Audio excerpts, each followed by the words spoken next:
either days or weeks,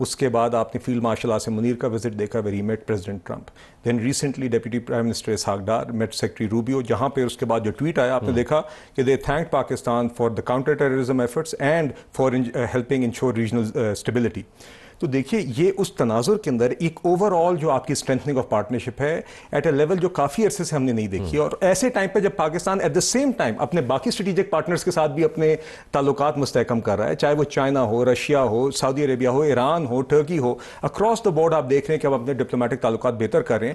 تو امریکہ کو specifically اگر دیکھیں تو یہ اس کا ایک اور کڑی ہے اس کے اندر, اور اکنامک کوآپریشن میں ٹریڈ ڈیل اس کا ایک حصہ ہے. مگر ایٹ دا سیم ٹائم امریکہ نے جو انویسٹمنٹس کا ذکر کیا ہے کہ ہم انویسٹمنٹس انکریز کریں گے پاکستان میں, یہ اور آپ دیکھیں گے کہ اور بھی ٹریڈ ڈیلز امریکہ اناؤنس کر رہا ہے, اس کے ساتھ اسپیسیفکلی انویسٹمنٹس مزید کی بات نہیں ہے. مگر یہاں پہ پاکستان میں امریکہ جب کوئی کام کرتا ہے تو اس کے بارے میں لوگوں کی خواہش بڑی ہوتی ہے کہ امریکہ جائیں, اور سب سے زیادہ ویزے کی لائنیں بھی وہیں پہ لگی ہوتی ہیں, اور وہاں پہ جو لوگ رہتے ہیں مستفید بھی بڑے ہوتے ہیں. لیکن امریکہ کے بارے میں شک میں مبتلا ہوتے ہیں. ہم کیوں کر رہے ہیں ہمیں پتہ ہے, امریکہ کیوں یہ کر رہا ہے. یعنی ایک ایسا ملک جو ہمیں جو ہندوستان کے ساتھ لگا ہوا تھا, اور ٹرمپ ایڈمنسٹریشن جب پہلی مرتبہ آئی تھی تو اس نے نئے سال کے اوپر آپ کو یاد ہے ایک بڑا خطرناک ٹویٹ بھی کیا تھا.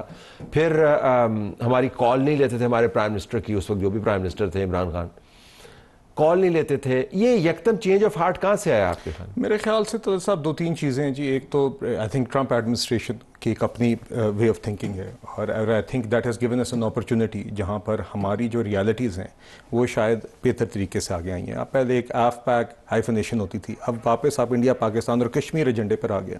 دوسرا جی سچی بات ہے, ہم سب کی یہ رائے ہے بطور پاکستانی, میں I am speaking for everyone, but I can say this with confidence کہ جو جنگ ہم جیتے ہیں اس کے بعد ہم سب کے سینے, ہم سب تھوڑا we are proud of the victory that we've had, and I think اس کا امپیکٹ ہوا ہے, اس کا امپیکٹ میرے خیال سے گلوبل اسٹینڈنگ میں بالکل ہوا ہے. میرے خیال سے اگر کسی کو کوئی خوش فہمی تھی پاکستان کی ڈیفنس کیپیبلٹیز کے متعلق, ہماری رویے کے متعلق کہ ہم کتنے ذمہ دارانہ ہمارا رویہ ہو سکتا ہے اس طرح کے کسی معاملے میں, اس میں ہم نے we checked all the boxes. I think we did not have any hyperbole.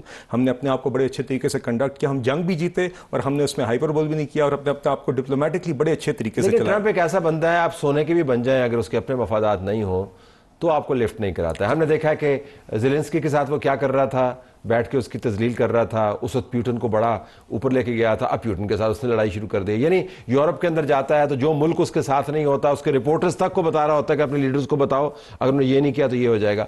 تو لوگ یقیناً یہ جاننا چاہیں گے کہ امریکہ کا چینج آف ہارٹ صرف ہماری کارکردگی کی وجہ سے ہے یا ہم کسی کے کاسٹ پہ کر رہے ہیں. یعنی کیا چائنا کے کاسٹ پہ ہو رہا ہے, یہ بڑا سوال ہے جو لوگ پوچھتے ہیں. نہیں جی دیکھیے, آپ اس جنگ کے دوران میں نے اس لیے پہلے ذکر کیا کہ ایٹ دا سیم ٹائم ایسا نہیں ہے, this is not a zero sum game. ہمارے تعلقات کے حوالے سے ہم نے کوئی بھی ایک تعلق بھی کسی اور تعلق کے کاسٹ پر نہیں بڑھایا. آپ پچھلے چند ماہ میں انڈیویجولی دیکھ لیں تو چائنا کے ساتھ ہمارے تعلقات مزید اسٹرینتھن ہوئے, بلکہ اس جنگ کے دوران جو اس طرح کی ڈیفنس کوآپریشن آپ کے سامنے آئی وہ پہلے اس طریقے سے کبھی عیان نہیں ہوئی. پہلے ہماری ہمیشہ چائنا کے ساتھ ایک اکنامک تناظر میں بات ہوتی تھی. ایٹ دا سیم ٹائم ہم سعودی عربیہ اور ایران دونوں کے ساتھ مزید اپنی اسٹرینتھن کر رہے ہیں ریلیشن شپ, سینٹرل ایشین ریپبلکس کے ساتھ, ٹرکی کے ساتھ, فارن منسٹر لاوروف کے ساتھ فاطمی صاحب جا کے ملے. At the same time around the world with all our major partners ہم نے اسٹرینتھن کیا ہے. چائنا اس لوپ میں ہے یہ جو ہم کر رہے ہیں. دیکھیے بات یہ کہ ہم نے, کیونکہ یہ بڑے معاملات ہیں ان کی, تو امریکہ کے ساتھ بڑی ٹسل ہے. دیکھیے وہ جانتے ہیں کہ ہماری اسٹریٹجک پارٹنرشپ کتنی ڈیپ ہے چائنا کے ساتھ, and knowing that reality at the same time I think it is our diplomatic challenge اور آف اینی نیشن کہ ہم ہر تعلق کو اس تعلق کے میرٹس پر ڈیل کریں, نہ صرف دوسری چیز پر. اور یہی آپ نے بیلنسنگ ایکٹ کرنی ہوتی ہے, اور میرے خیال سے ہماری اس حکومت میں بلکہ as a whole of the government approach really applies to this, کہ چاہے وہ prime minister sahib, field marshal Asim Munir sahib, deputy prime minister Ishaq Dar sahib, I think everyone has played their role in ensuring this, and ہم اسی مومنٹم سے انشاءاللہ اس کو آگے لے کر چلیں گے. امریکہ I think in Pakistan, to answer your question, I think perhaps now more than before sees a mature and more developed strategic partner in various aspects in counter terrorism. اس میں بھی آپ نے دیکھا کہ ہم نے ان کے ساتھ تعاون کیا جو سراہا گیا امریکہ میں, اور ساتھ ہی ساتھ I think it sees economic potential here and an economic partnership. ہم نے بھی نوبل پرائز کے لیے اس کو ریکمینڈ کر دیا, ہم نے بھی اس کو کافی جو ہے اسپیس دی ہے. بالکل آخر میں آپ نے مومنٹم کا ذکر کیا, تو مومنٹم بڑا مثبت ہے اور حیران کن حد تک مثبت ہے. آپ کی حکومت کے بعض ممبران جو ہیں وہ خود ہم سے بات کرتے ہوئے کہتے ہیں جی کہ ہمیں پتا تھا کچھ ہو رہا ہے لیکن اتنا پازیٹیو مومنٹم. سو آپ کا اپٹک ہے، یعنی اوپر کی طرف آپ کی حکومت کا گراف پالیسی لیول پہ جا رہا ہے، تو فراخ دلی دکھائیے یہ سزاؤں کے معاملات کو بھی، اب سیاسی معاملات مجھے بیچ میں لانا ہے، اس کے اوپر بھی تھوڑی سی فراخ دلی دکھائیے، ملک کو اندرونی طور پر بھی اسٹیبلائز کیجئے، ٹرمپ سے بھی تو بات کر رہے ہیں، ان سے بھی بات کر لیجئے. یہ لوگوں کا خیال ہے کہ when the going is good آپ you do the right thing. The right thing is کہ 9 مئی کے جرائم جو ریاست کے خلاف ایک حملہ تھا جو سب کے سامنے ہوئے، اس کی سزائیں ملنی چاہیے. Otherwise you set the wrong precedent. میرے خیال سے ان سزاؤں کی بنیادی کل بات یہ ہے جو 9 مئی کو ہوا، ایک شخص گرفتار ہوا، اس کے اگلے دن اسی کی جماعت کے پولیٹیکل فیسز نے، اسی کی جماعت کے کارکنان نے اسی کی ہی جماعت کے جھنڈے اٹھا کر شہر شہر میں جا کر فوجی املاک پر حملہ کیا. راولپنڈی میں GHQ، لاہور میں جناح ہاؤس، سیالکوٹ میں کینٹ میں املاک پر حملہ کیا گیا، پشاور میں حملے کیے گئے، شہداء کی یادگاروں پر حملے کیے گئے. یہ کوئی اتفاق نہیں تھا، یہ پورا پلان تھا. اور اگلے دن جب شخص گرفتار کیا ہوا تھا اس نے فاتحانہ ایک تقریر کی کہ اگر مجھے ہاتھ لگاؤ گے تو یہی ہوگا. جب اس نوعیت کے حملے ہوئے ہوئے ہوں تو آپ کس طریقے سے ان کو چھوڑ سکتے تو یہاں پہ آپ نے ٹیرف کم نہیں کرنا؟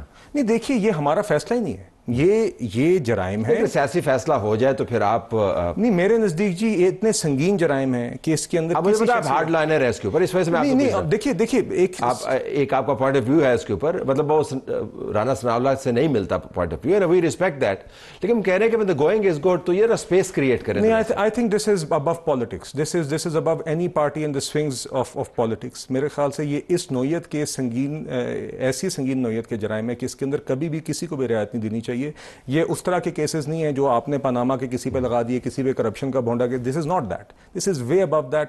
عمران خان صاحب آج تک یہ بات نہیں سمجھ سکے کہ آپ نے کون سی ریڈ لائن کراس کی جو ریاست پر اور پاکستانی عوام پر حملہ ہے. تو یہاں پہ چھوٹ نہیں ہے. اور آج بھی طلعت صاحب نہیں، میرے نزدیک تو دیکھیے اس میں کسی کی بھی نہیں ہونی چاہیے. اور یہ بھی جو فیصلے آئے ہیں یہ تاخیر کے ساتھ آئے ہیں، یہ دیر آئے درست آئے. یہ ہرگز بھی 2 سال بعد وہ فیصلے آ رہے ہیں جو 2 ہفتوں میں آنے چاہیے تھے. اور آج بھی طلعت صاحب آپ علی امین گنڈاپور کی پریس کانفرنس 2-3 ہفتے پہلے کی اٹھائیں، جو الفاظ انہوں نے ادا کیے ہیں وہ وہی تھے جو مودی پاکستان کے اور افواج اور دہشت گردی کے اس کے اوپر میں یہ کہوں گا کہ ان کی کل کی جو ویڈیو ہے اس کے اوپر فوکس کیجیے، اس سے پہلے کی جو پریس کانفرنس ہے اس کو ذرا اگنور کیجیے. آج کل وہ جو نئی بیس لائن اسٹیبلش ہو گیا، have to leave it there. ناظرین، حالات احوال یہ ہیں، جو دفاعی اور خارجی اور معاشی امور ہے اس کے اوپر تو آپ کو حکومت کی اٹھان نظر آتی ہے.